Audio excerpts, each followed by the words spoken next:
Hello and welcome. I am Jennifer Urias, the Dignity Health East Valley Graduate Medical Education Manager. I would like to introduce you to Mark Slider, President and CEO of the Dignity Health East Valley Hospitals, and Dr. Roger Bees, Designated Institutional Official of the GME programs in the East Valley. Mr. Slider, could you talk a little bit about the organization, Dignity Health Common Spirit? Sure, yeah. Common Spirit was the formation of two large health systems that came together about 4 years ago, and it's now one of the largest health systems in the United States. Common Spirit has about 1,000 care sites across the United States with 140 hospitals and is in 21 states. From an academic footprint perspective, our main hubs are certainly the one here in Phoenix with our East Valley residency, and we also have a residency at St. Joseph's in collaboration and partnership with Creighton. And then we have the Creighton in Nebraska as well. And then we have a partnership with Baylor in Houston, Texas, and Baylor St. Luke's. And also a new partnership with Morehouse in Atlanta that we're still building connectivity to.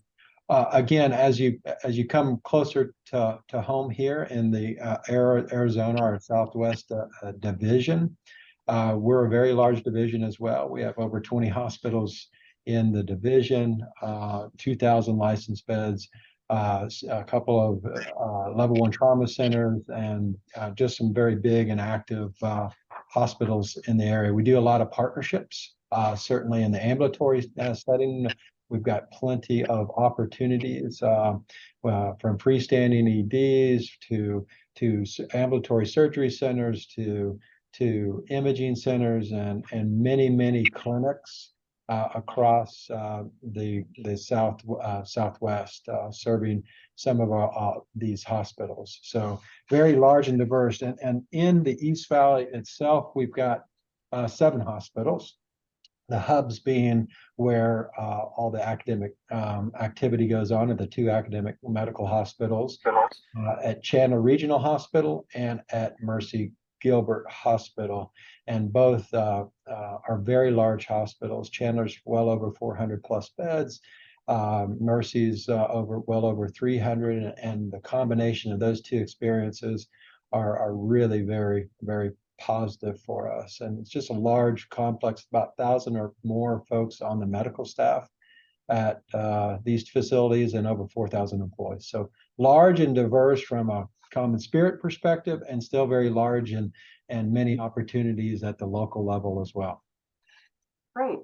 What was the motivation for starting the programs here? You know, this was driven by the medical staff.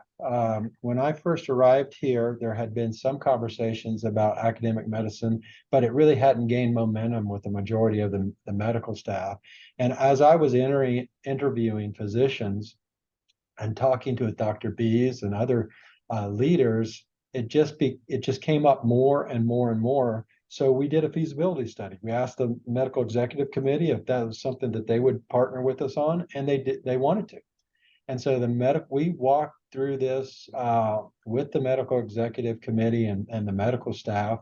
And then we did a feasibility study, and the feasibility study came back so favorable.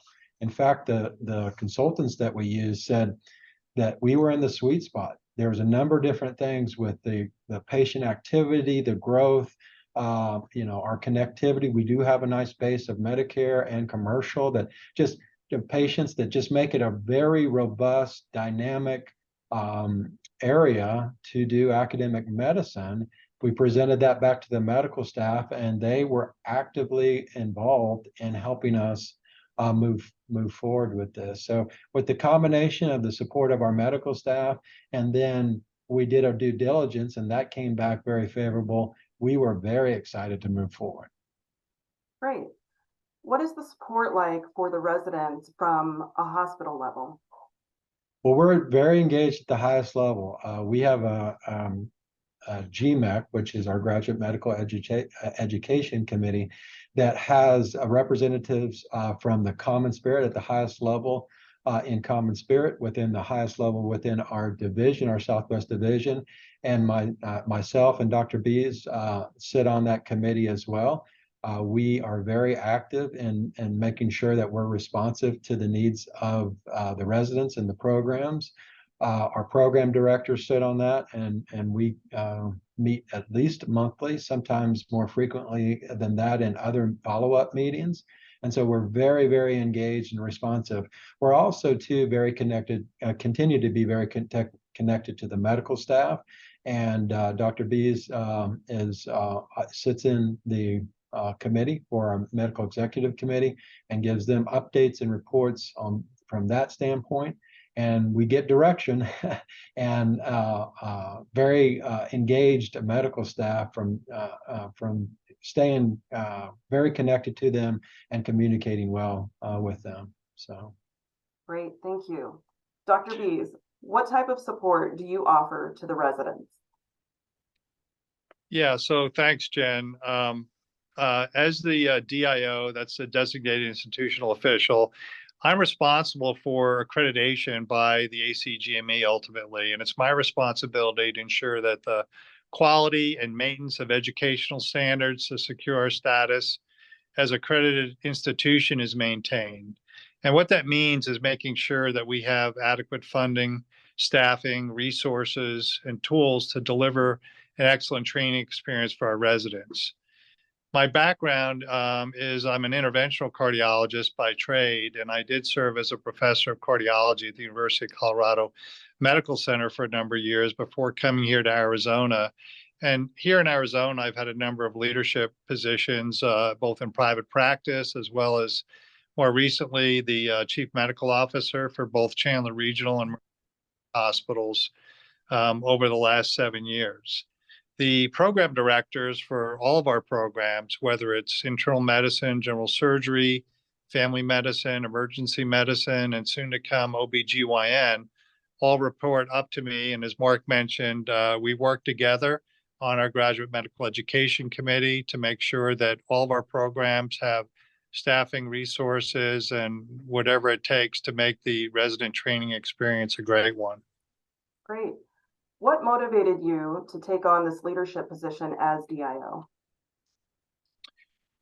Well, I think, this is sort of a coming back to my roots in terms of my academic background. And as Mark mentioned, we had a lot of academically trained physicians on our medical staff who had trained at both university and community-based medical centers. So they understand what it's like to work in institutions that have graduate medical education and learners. So we understood, and I think our faculty, but our medical staff here understood that having an academic medical center and graduate medical education really enhances the quality and the patient experience for the care delivery that we see here in our East Valley Hospital. So it was sort of a grassroots effort, and having some background in this and having a leadership role already here at the hospital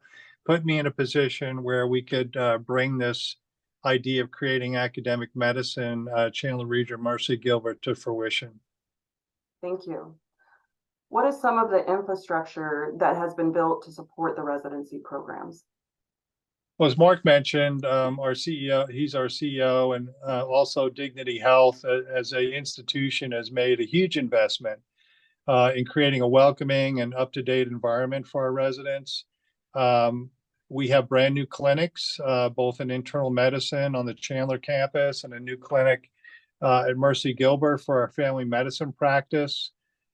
We purchased a lot of new training equipment, including handheld ultrasound devices for the residents. Point of care ultrasound, many of you are familiar with, is sort of the new stethoscope. So we provide that experience and that training.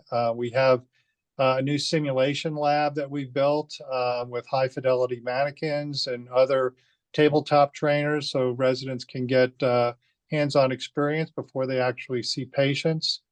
We have recording equipment, brand new sleep rooms, brand new resident lounges, a new auditorium that we built. So a huge financial commitment to have really a great training experience here at our facilities. Thank you. Mr. Slider, what has it been like to see the residency come to a fruition this year? Well, this is one of those legacy activities that you get just a few times in your career, because you know something like this is going to serve the community for years and years to come, and it's going to help not only residents on great experiences and great training, but hopefully we get to keep many of them in our communities, serving the needs of Arizona and the East Valley and greater Phoenix area. So this is something that is very special for me to be able to participate in, and quite frankly, just the level of engagement and collaboration with the medical staff has been very rewarding as well. And I think it's really helped us connect even tighter. We've always had a nice culture, a very collegial culture, but I think with the introduction of graduate medical education, we've just raised the bar on that. And because of that, we're going to produce better and better results for patients and better experiences for our learners. Thank you. Dr. Bees, what does the future look like for residents in the East Valley? You know, as Mark said, it's really been an amazing transformation for us to go from a community hospital to being an academic medical center. As I mentioned before, elevating the quality of care and the patient experience.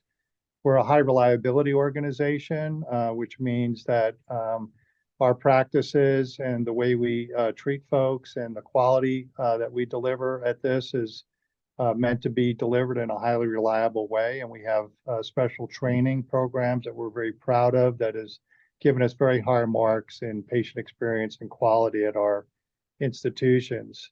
I think the amazing thing that we should brag about more is that we are one of the busiest and best hospitals in the state of Arizona, and in CommonSpirit Health for that matter, which is in 23 states, and we have approximately 150 hospitals in our system.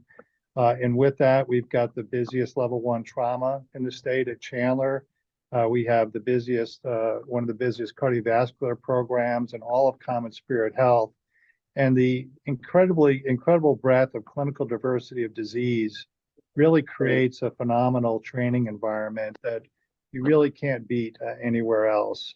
We have the latest technology. I mentioned some of those things earlier, so we're very up to date. So both the training experience and your ability to have access to the tools you need to provide the best patient care are all here in the East Valley at both Chandler and Mercy Gilbert hospitals.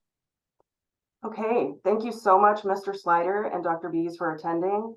If you would like to learn more about our Dignity Health East Valley GME programs, please visit our website at dignityhealth.org/Arizona/GME.